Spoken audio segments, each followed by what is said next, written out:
Hello everyone and welcome to another video. So this is my yucca tree or plant. So I've had this plant for more than 7 years now, and in that span of 7 years I've replanted this about 3 times.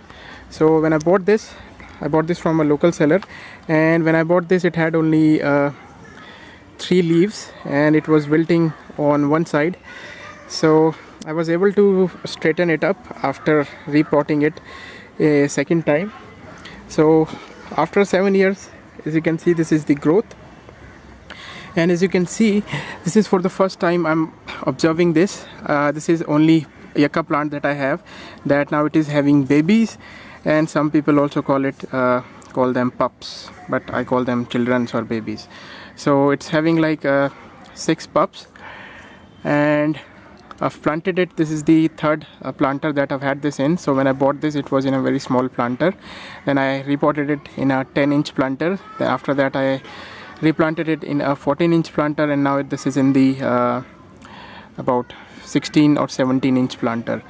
So the soil that I'm using in this pot is about 30% mud or clay, about 30% of your compost, that is your cow dung manure that I get from my local dairies, and that's 60%, and I'm using about 30% sand and about 10% of coco peat. So that's the soil composition, and I've had this in full sunlight. There, as you can see, there is absolutely no shade at all. It's in under full sunlight, and it is monsoon season here, so it is raining almost every day, and I haven't seen any problem so far. Only thing that I see is some of the edge burn or some of the black spots, as you can see here. I don't know why this is caused. Some people say that this is caused due to some deficiency, iron deficiency, or maybe it is a fungus. And if the edges are burning, that means it's not getting enough water. But so far I haven't had any much bigger problem with this. The great thing about having a yucca plant is that it doesn't get much disease. However, you can see that it does get infested with spiders, but a spider doesn't cause much problem. One problem I also have with this plant is that flies. So flies they sit on the leaves and then shit on it, and that creates black spots on the plant and then on the leaves, and then the leaf in that area creates a black spot and it starts rotting. So I have to spray it about every at least once a month, and I use normal chemicals because this is not an edible plant, even though it is edible. In some parts of the world people eat yucca, but I'm only keeping this for ornamental purposes. So I have no problem using any kind of chemicals. However, I try to use some of the natural things as well, like turmeric powder dissolved in some water, and then I strain that water so that I doesn't clog up my spray nozzle. And turmeric is a natural fungicide, so it helps preventing the fungus, because yucca is prone to fungus, and you need to have a very well drained soil for keeping yuccas. So there we go. This is my yucca plant after 7 years of growth, and I've had this for 7 years now. I'm very happy with this. Now this is my lime tree. Some people call it here the kagzi lemon, and I don't know what this flowering plant is, because I've had this about for more than 3-4 years now. I've had plenty of these. As you can see, I've had in 3 colors. This is the white, you can see the purple, you can see the yellow as well, but I don't know what the name of this plant. But the leaves kind of look like a jade plant when they are first growing. So if anybody knows what this plant is, please do let me know. And in the same planter I have planted these. There are about 3 of these. I don't know what this is. This is some kind of a palm tree. Looks like a bamboo, but I'm not pretty sure about this. So if you know the name of this plant, please let me know. Now this is my Hawaiian tea, as what people call it. So I've had a couple of these plants. I don't really like it, but I keep it for the color. It does give brighten up the greenery all around. So this is tulsi. I've also had so many tulsi plants. This is my aloe vera. also have many aloe vera plants. Coming back to the lemon tree that I was showing, so I planted this using a stem that I got from somebody, and as you can see I'm having trouble with some butterflies because they lay eggs on the leaves, and then the larva of the butterfly starts eating the leaves, and the plants suffer a lot. As you can see, here is one larva, if the camera focuses. There we go. So they eat up the plant, and then I have to remove the leaves that are infested. So as you can see here, I've got a pupa or cocoon, I don't know what they call it, but it's gonna take about 3-4 days to develop into a full-fledged butterfly, but at least you can see that this is what the butterfly larva turns into. They chew on the new leaves, the soft leaves, and this is what the leaves look like when they chew on them, and then they turn into this pupa or cocoon, and then after about 6 or 7 days they will turn into a full-fledged beautiful butterfly. Beautiful it may be, but I don't like them on my plants because they mess up the plant, so I don't like them. Now this is my Araucaria. Some people call it Christmas tree here, but I guess any tree that looks like a Christmas tree, or people call it a Christmas tree. So this is Araucaria, and I've had this for like 3 years, and this is almost like 3.5 years now. And as you can see, I planted this in this 10-inch planter. So I asked my local nursery, and they told me that you can't grow Araucaria from cuttings, but so I tried anyway. So I had 2 cuttings. Out of them, both of them survived, and this is one of them.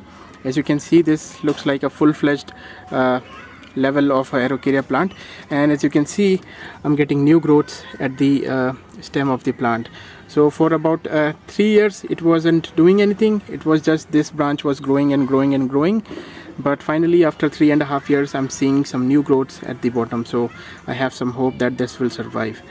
So when I planted this, it was about this size, about my less than my finger size. So I had only 1, 2, 3, 4, about this size, only 3-4 leaves on top, and then about this much stem. I planted it using some I bought some rooting hormone from eBay. I wasn't sure if that was going to work, and I'm still not sure whether that worked or it was just going to work on its own. So anyways, the plant definitely grew, and it is surviving, so I'm really happy with this. But it took a huge very long time, about 3.5 years, to got me this much amount of growth. But I'm pretty sure once the plant starts growing from there, I'm gonna have it look like the plant will start looking more like a proper Araucaria tree. Now turning on to the right, you can see this is my Croton.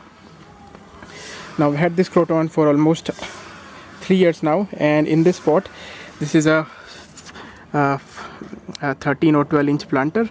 I've had some weed growing, so I have to take this out, which I will do after some time.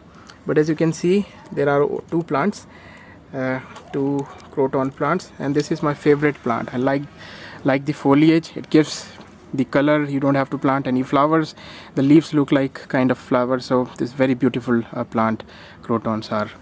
So as you can see, there are about 2 of these in this plant, a planter, and when I had them, they were about this thick.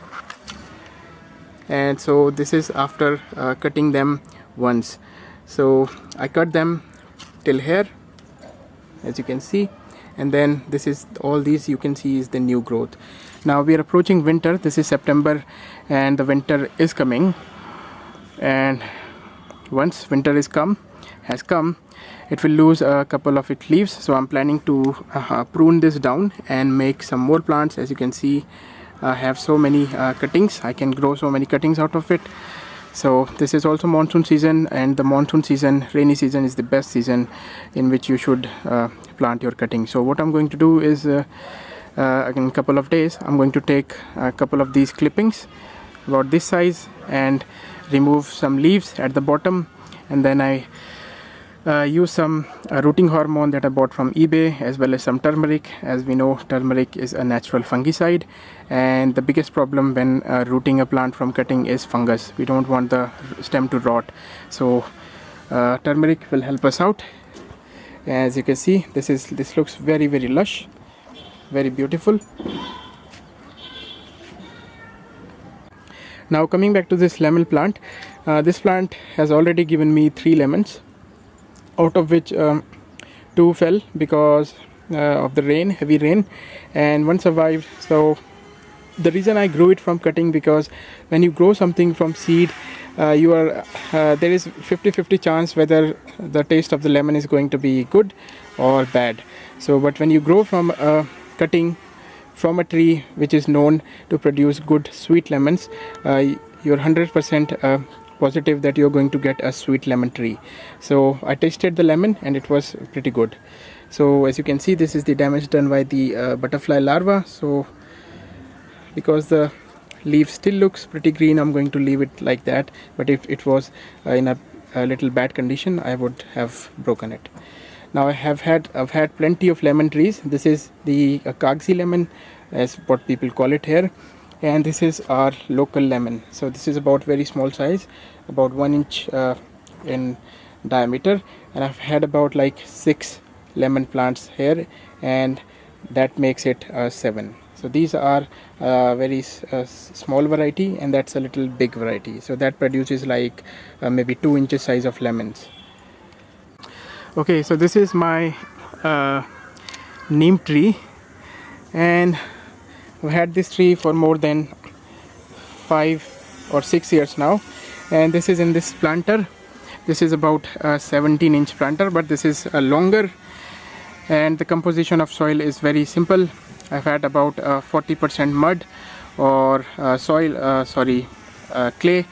I've had like about 40% of soil, about 20%, about 10% coco peat, and about 10% sand, normal your river sand.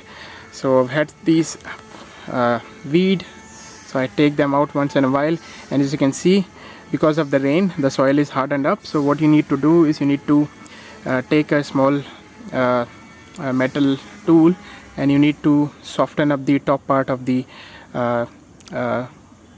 planter. That helps in drainage of soil, and the plants, the root of the plants find it easier to grow.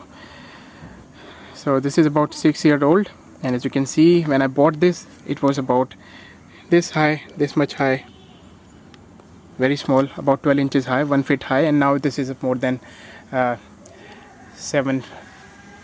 like 6 feet high. And as you can see, the stem has also grown a lot. It's developing some bark, so it is definitely not going anywhere. And I'm also keeping it in full sunlight. And also, speaking of crotons, as you can see, there is my croton. That croton is under full sunlight, and as you can see, that one is doing very good. People tell me that you are not supposed to keep croton under full sunlight because you'll have some problem, it will not grow.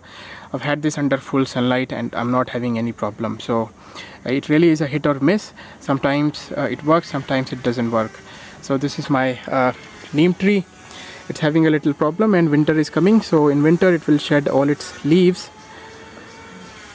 and then when the winter is past, it will again grow some new leaves. So I'm very happy about this plant. Now this is my rose tree. I've had this for more than 10 years now, and one mistake that I did was I didn't knew that this was a grafted plant, and what I did was I pruned the plant below the grafted part. So now this is a wild rose, and for the past 3 years I haven't had any bloom on this tree, on this plant, because of I ruined it. So but I've learned, and I know that you're not supposed to cut a grafted plant below the grafted joint, because if you cut it below the grafted joint, you will get the original plant, which is this one. This is a local or wild rose, and it was a American rose grafted on top of this wild stem, and I cut off the bud, and now it's completely normal plant. Here is another lemon tree. As I've mentioned, I've had about like 6 of these. This is also doing pretty good. Here is my periwinkle vinca and with white flowers. There is another periwinkle vinca with pink flowers. And again I've had this flowering plant, and I don't know what the name of this plant. The leaves kind of look like jade plant, but I'm not sure what this plant is called. So again I've got some periwinkle vinca, some vinca again, again that flowering plant with some jade like leaves, another lemon tree. Now this is, I don't know what this plant is called. This has very small leaves, as you can see. It looks like a fern, but it is not a fern. I tried looking for this on the internet, but I couldn't find the name of this plant. This is how it looks, and the leaves when drying up turns kind of red brown, and this is the new leaf, as you can see.